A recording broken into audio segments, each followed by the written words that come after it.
Hello everyone, Loremaster of Sotek here, and we are back with continuing the Dwarf Q&A series because it's been a bit. There's been a lot of craziness going on around here. I got really sick for a bit and a whole lot of stuff. I don't want to waste y'all's time with talking about it.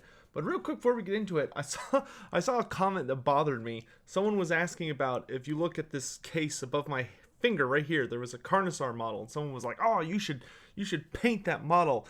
And I just wanted to show you guys that this model's already painted. It's like a professional grade Carnosaur Lord. It's my favorite. It's my baby. This is my baby. It's my favorite model. My camera is a little fuzzy when trying to catch it, but it's even got magnetized arms. So like you see this spear arm here, I can just take it off, and then it just snaps back on. Because you can make it into all the different variants. You can make it into Krokgar or what have you. But anyway, we're here to talk about dwarves, so let's get back into it. So last time we left off our last question with E.A. Diaz, and it turns out he asked more questions, so we're going to start with this.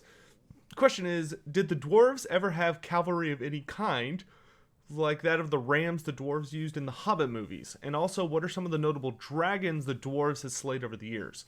Alright, so part one is no. Dwarves do not trust any animal to carry them safely, and any proper Dawi keeps both feet planted on the earth at all times. Those who get into ironclad ships or gyrocopters, which are the two times you see dwarves like at sea or in the air, are quite frankly considered insane or crazy by most other dwarves, and are even looked down on in some cases, or they're considered wazuks. You know, they're very non-trustworthy dwarves in some's view. Obviously, some settlements like Barakvar has come a long way into accepting dwarves who get on naval vessels, but dwarves really don't like when they don't have control over those kinds of situations.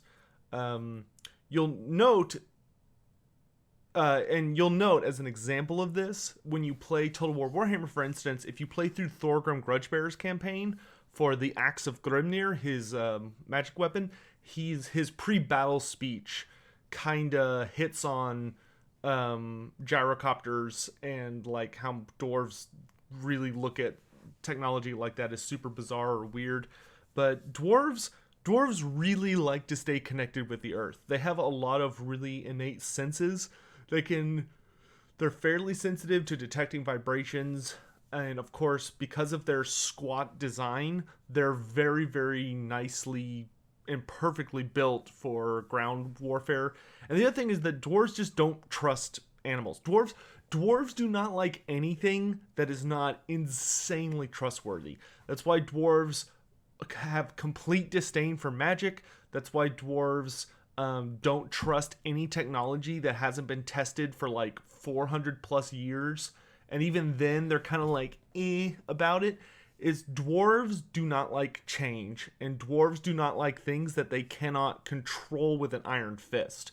And you can't ever control a mount with an iron fist. There always are going to be uncertainties when you're dealing with an animal. Dwarves will use rams or like mountain ponies to like draw carriages and stuff, just because that's practical at that point. But even then, that's only for travel. Like they wouldn't leave them their cannons like on those platforms, because those animals aren't trustworthy with important dwarven things. So it's mostly a trust thing, but it's also a cultural thing, if that makes sense. As for famous dragons, there have actually been quite a few. And this is a fun question because some of them are really interesting. So the most legendary dragon in dwarven culture is the father of dragons, known as Ermskaladrak, who was slain by Grimnir, the ancestor god. And he was a colossal ancient drake. So even compared to the modern dragons, like in Total War Warhammer, he dwarfed those dragons. He was massive compared to them.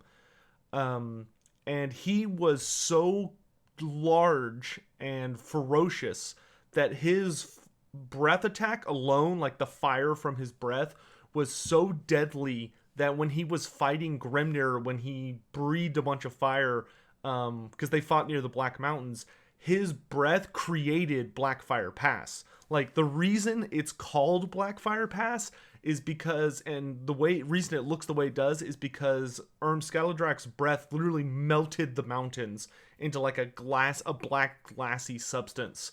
And he created that pass during their battle. Because he was just a huge monster, but Grimnir was able to kill him. There was also some other dragons. There was the nefarious and cruel dragon known as Grog the Terrible, who you can guess who he's based on. He took over the ruins. So a bunch of greenskins managed to overwhelm and wipe out the dwarves of Karak Asgald, which was super wealthy. But after they wiped out the dwarves, Grog the Terrible showed up, and he just obliterated the greenskins. Like, there was a whole worth of greenskins in there, and Grog single-handedly went in there and just destroyed them. He just massacred all of the tribes that were in there and took over the huge treasure hoard for himself. And he ruled there for about 1,500 years. He was left, no one was able to defeat him or take away his treasure, because he killed anyone that tried. He was a very, very scary and clever dragon. But eventually he was slain. He was killed in his sleep by the legendary dwarf hero Skalf Dragonslayer, who became the king of Karak Asgal. But unfortunately, although Skalf managed to kill Grog and he made official claim to the treasure and everything, and was able to take a lot of it, the greenskins and Skaven and other nefarious monsters that lived in the deeps of Karak Asgal started swarming back into the mountain as soon as they realized the dragon was gone. So it still remains under control of like greenskins primarily, but there's like a dwarf settlement on the outside of the hold that was founded by Skalf and is like the dwarf part of the settlement, because they're still trying to and hoping to reclaim it. Another really famous dragon is Skaladrak Incarnadin, who is, from a pure narrative perspective, is probably the most important dragon in Dwarven history. So, Skaladrak Incarnadin is believed to be one of the spawn of Skaladrak of legend, and she is super duper famous for living in the ballpark of Karak Kadrin, and she has been ravaging those lands for over 2 millennia. And she is actually that dragon, Skaladrak Incarnadin, is actually single-handedly responsible for why Ungrim's ancestor became the first of the Slayer Kings and passed down the lineage and the oath of the Slayer King to all of his descendants. She was the one who caused the tragedy that led to him taking the Slayer Oath, which was that his daughter married, I think she married the soon-to-be king. She married someone very important from Karazakarak, but as she was on her way there to be wedded, Skaladrak Incarnadin attacked the caravan of dwarves and killed all of them, including her. And so her father, because he wasn't there to defend her, took the Slayer Oath. But to this day, Skaladrak Incarnadin is still alive, sleeping even now in a massive cavern hidden somewhere in the World's Edge Mountains. She was last seen on the timeline, so she's been around for about 2,000 years.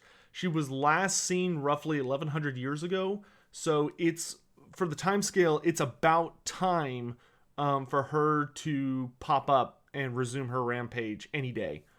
So, and then the last one worth talking about, there's been a couple others, but the last notable one worth talking about is Skaladrak Incarnadin has had a couple of kids, and one of her children was the dragon Fearscar, who was slain in single combat by Ungrim Ironfist, and its hide was taken to Karazakarak, where Thorgrim Grudgebearer had it runically fashioned into a runic cloak made of dragon scales, and that's the dragon cloak of Fearscar that Ungrim Ironfist wears, and you can even do the quest battle for that.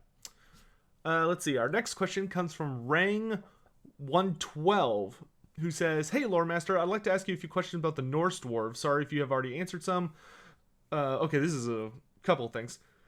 What do the Norse dwarves think of their southern cousins or the Chaos dwarves? I would guess they have met the Chaos dwarves before due to some working for / with Chaos lords, like operating hell cannons. Do they ever trade with Norskins? I'm currently planning a 2nd edition RP where PCs are going to travel to Norsca in the final years of the War in the Mountains.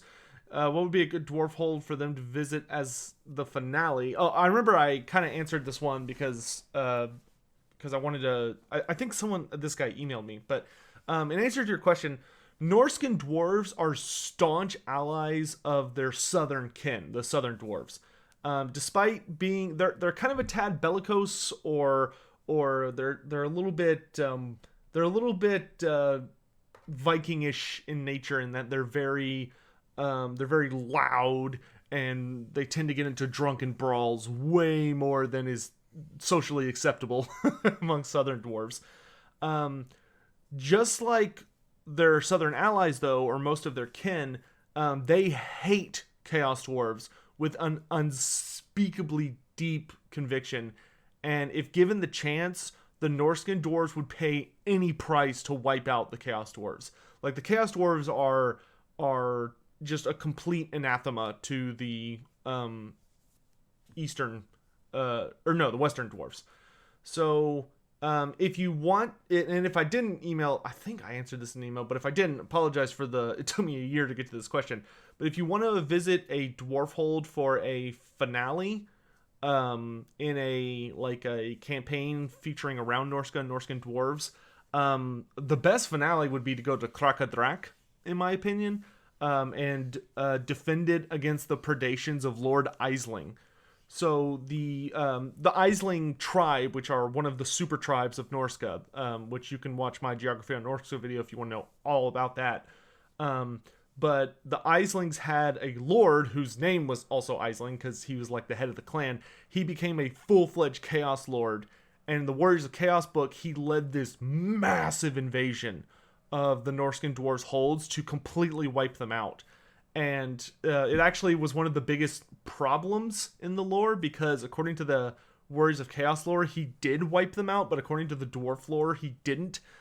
Which the dwarf lore seems to be stronger on that, because the dwarf lore, actually knows about them. So it seems like he thought he wiped them out, but maybe they tricked him or something. So if you wanted like an epic conclusion to a campaign, I would definitely have your player characters go to Krakadrak and be there to team up with the Norscan dwarves and fight against Lord Aisling, who hired a army of Chaos dwarves to help him wipe out the Norscan dwarves. So that would be really fun. As for the trade question, the Norscan dwarves have a significant trade relationship with the Norskins, yes. So long as the Norskins are behaving and aren't like trying to capture them and sacrifice them to the dark gods, then they have kind of a pseudo-alliance a fair amount of the time. Ultimately, the Norscan dwarves are true heroes and a noble order race that are still trying to help restore the Karaz Ankor, or the Dwarven Everlasting Realm, by linking their holds with that of the World's Edge Mountains. And whenever like Kislev puts out a call for aid because they're being invaded by Chaos, the Norscan dwarves have always answered the call. And they've always been the first to answer the call. Like, When Kislev sent out that cry for help because Azavar Kul was leading the massive invasion of the old world, and like everybody answered, and it was kind of like one of the most epic confrontations in Warhammer history, the Norscan dwarves were the first people who honored their ancient alliance with the realms of men and went to Kislev. And that's worth keeping in mind, that the Norscan dwarves did not know who Sigmar was. They weren't aware of the pact that the World's Edge Mountain dwarves made with Sigmar in ancient times, because they had been separated from their kin by that point, and they didn't reestablish relationships with the regular dwarves until Thorgrim Grudgebearer met them during the Siege of Kislev. And after Azavar Kul was defeated, Thorgrim Grudgebearer went north with the Norscan dwarf army instead of heading home to like learn about them and reestablish relations and a bunch of other stuff. So hopefully that answers all those questions. Next we have Benedict Saladmaster, who says, I was wondering if every race has a name like Dawi. I thought about the Druchi or the Azrai or the Thagraki, but what are the other factions? Okay, so dwarves have a name in their tongue for every race. Yes. The Empire, so like the Empire, their language, which is called Reichsspiel, is heavily influenced by Khazalid, which is the language of the dwarves. So there's a lot of overlap there. Because the dwarves were kind of the race that met men first and helped them kind of rise out of their primordial cave ancestor state or nomadic tribesman state, and kind of gave them like a culture and a language and taught them to write and stuff. So there's a lot of similarities between dwarven language and Reichsspiel, which is kind of like the Warhammer World's version of German. But even though we treat it like English because it's based on a English company's game, but like the Skaven, for instance, the Skaven and Khazalid are called Thagraki, which Thagraki literally means backstabber or assassin. Like the dwarves almost had to develop a word for that because like assassination in dwarven culture is like super taboo and like unthinkable. The humans are called Umgi, no matter what realm you're from. So whether you're Bretonnian, Tillian, Estalian, from the Border Princes, wherever, you're called Umgi. Dwarves are called Dawi. The Chaos Dwarves are called the Dawizar, which literally means fire dwarves. All elves are known as the Elgi because to the dwarves, all elves are considered to be treacherous liars and oathbreakers, regardless of where they may be from. Dwarves do not draw a line between wood elves, dark elves, and high elves. Some dwarves do, but most don't. But like if you play the Vermintide games, for instance, Barden, who's fairly kind and amicable for a dwarf, he refers to Carillion the wood elf. He calls her Wutelgi, which literally means wood elf. So it's wood, which is wood, and then elgi, which is elf. Very literal. But most elves are just straight out called elgi. They don't have special names for them typically. Beastmen are known as gors, which is where the naming convention for all of their different subspecies are. So like Ungor, Gore, Bestigor, Bulgor, and all those little Centigore. Gore literally just means beast or beastman. And so Reichsspiel kind of, because beastmen are an ancient enemy of the dwarves, Reichsspiel, which is how the beastmen are named, literally just took the dwarven name for them and just slapped it right on there. They didn't even change it. Just like how for beastmen, a lot of beastmen don't really refer to themselves as like Ungor or Bestigor or Gore. That's more like what we call them. But yeah. Ogres are called Ogri, which makes sense. Vampires are known as Zangunas. Uzkular stands for undead. So vampires specifically are dwarves recognize them as a specific species, which they call Zangunas, which is essentially like blood drinker or leech. And then Uzkular is just a more general word for undead. So those are your spirits, skeletons, wights, etc. Urk stands for orc, but Urk can also just mean enemy. So like if you ever listen to Snorri Whitebeard or the White Dwarf, if you play him in Total War Warhammer and listen to his campaign speeches, he says Urk a lot, referring to like Chaos Warriors and stuff, which is correct. But it also means orc. So Drak stands for dragon. Grunti stands for giant. Doom stands for chaos. So warriors of chaos are called Kazaki Doom, which essentially means heavily armored chaos is vaguely what that means. Bretonnian knights, not Bretonnians, but Bretonnian knights specifically are known as Kazunki, which kind of vaguely stands for like armored mounted warrior, something along those lines. As for the other words you mentioned, such as Druki or Azrai, those are not Khazalid. Those are actually elven words.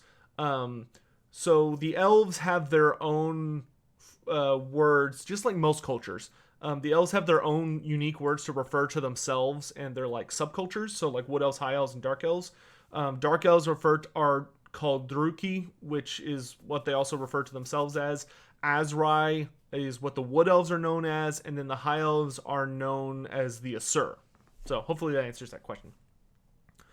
Oplith's GR says, can a female dwarf make a male job such as warrior, slayer, runesmith, engineer, etc., or only home and family jobs?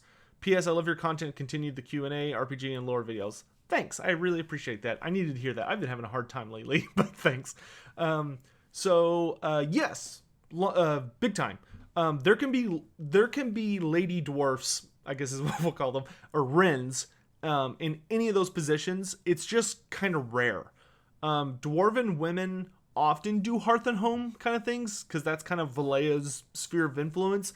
But it's important to note that there are just a lot less female dwarves than men. I mean, every 2 out of 10 dwarven children is a girl, which is hilariously low. Like, I literally watched a video, I think maybe 2 weeks ago, about like maintaining a species, and 2 girls to every 10 guys is like not good.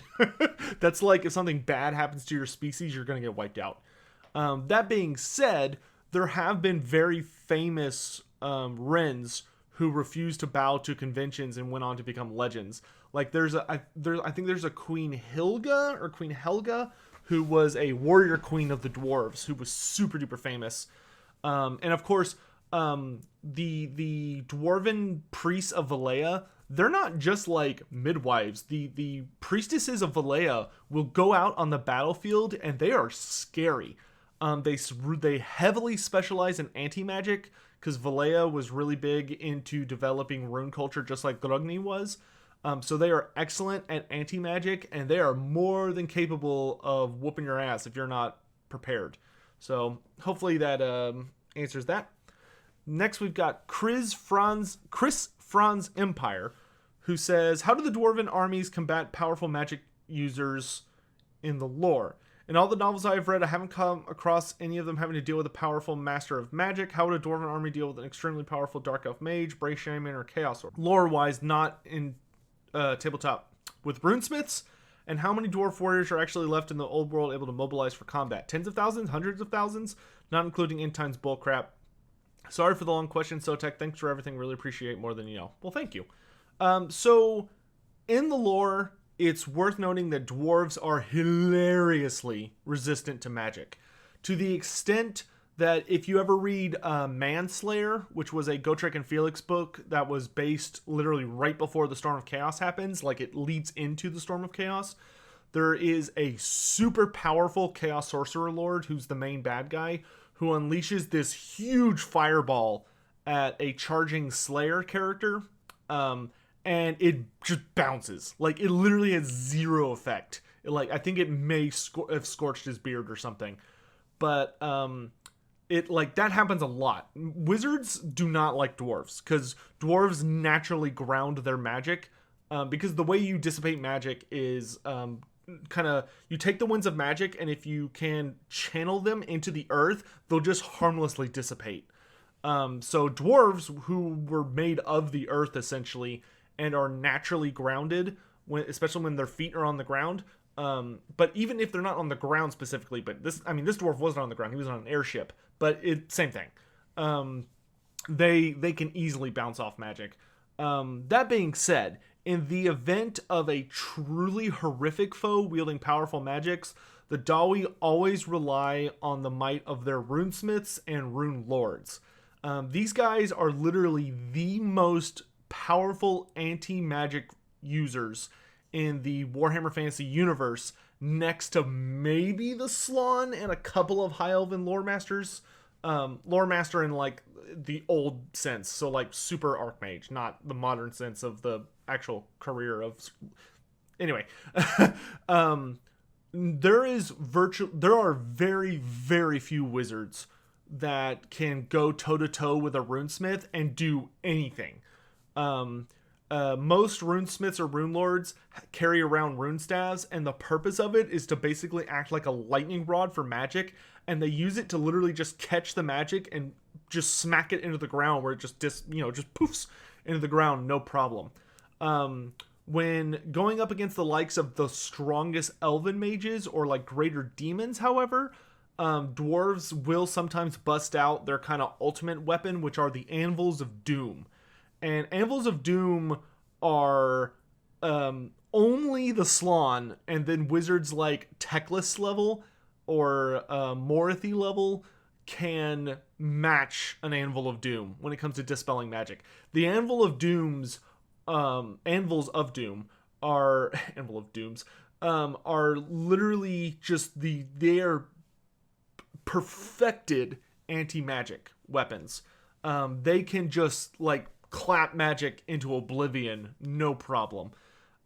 So whenever you need to wipe out a super powerful sorcerer, the dwarves are always the best people to call. Even if they're not a runesmith, they stand the best chance of dealing with wizards.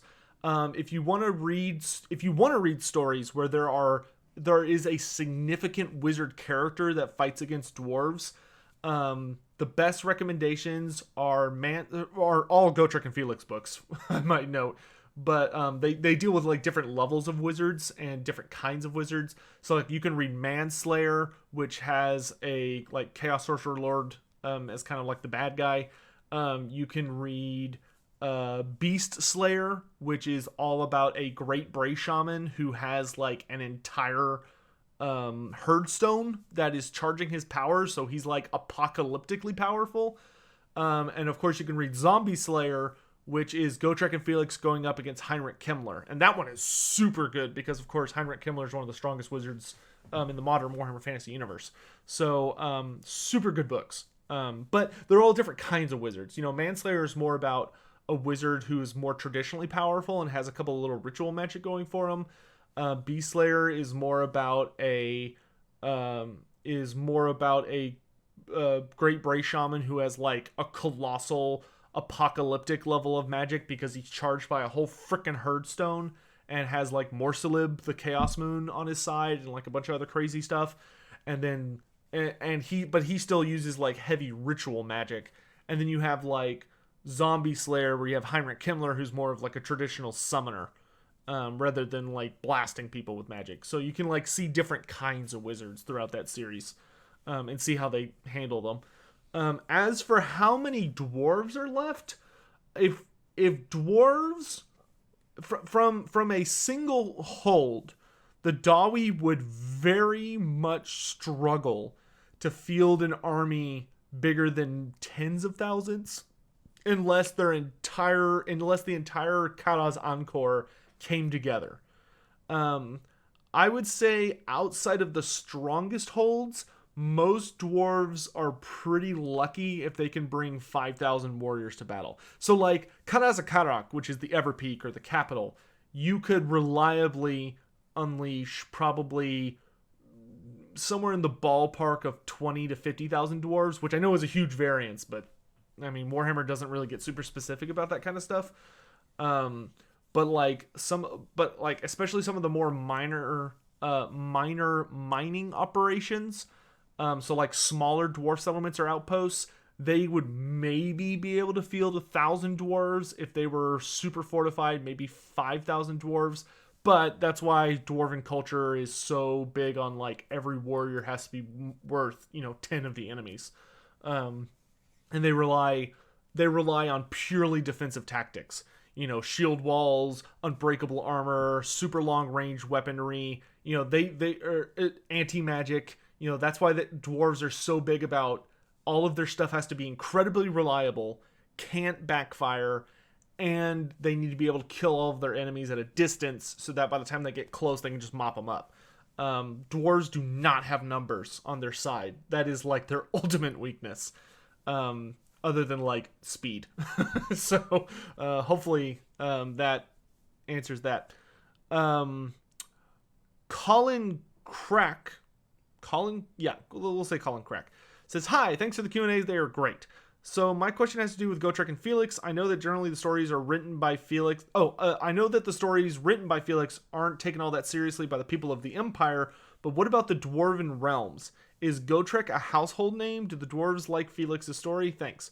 So Gotrek's stories are very, very famous in the Karazhan Corps. Yes, to the point that nearly all other slayers will actively avoid Gotrek because he has a bad tendency to steal the kills of unstoppable monstrosities that they were attempting to die against. And the dwarves do not inherently assume someone is a liar unless it's something like directly insulting to them. But most of the time they'll take you for your word until you do something that they're like, what about? So they generally believe Felix's stories, or at least believe there is a notable truth to them, whereas people of the Empire believe they're pure fantasy. I mean, there are tons of people in the Empire who, especially in the southern parts of the Empire, like Reichland, Averland, Stirland, and all those places, who just don't believe in demons. Like, they don't believe in chaos. They read like Demon Slayer and they don't think demons are real or stuff like that.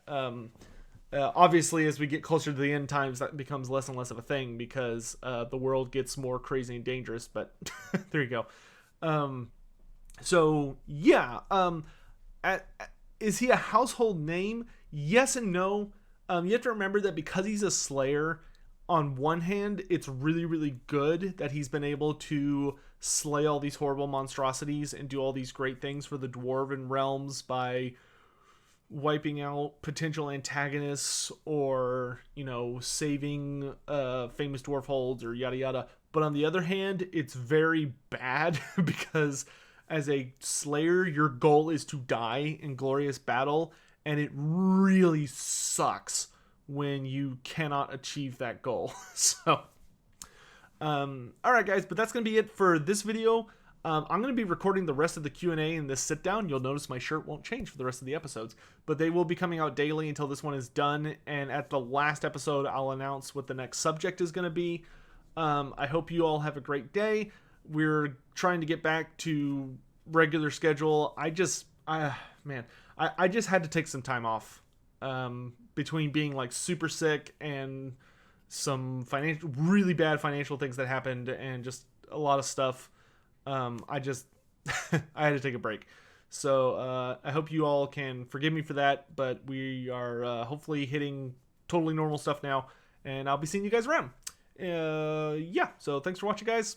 See you tomorrow, or probably later today, but also tomorrow.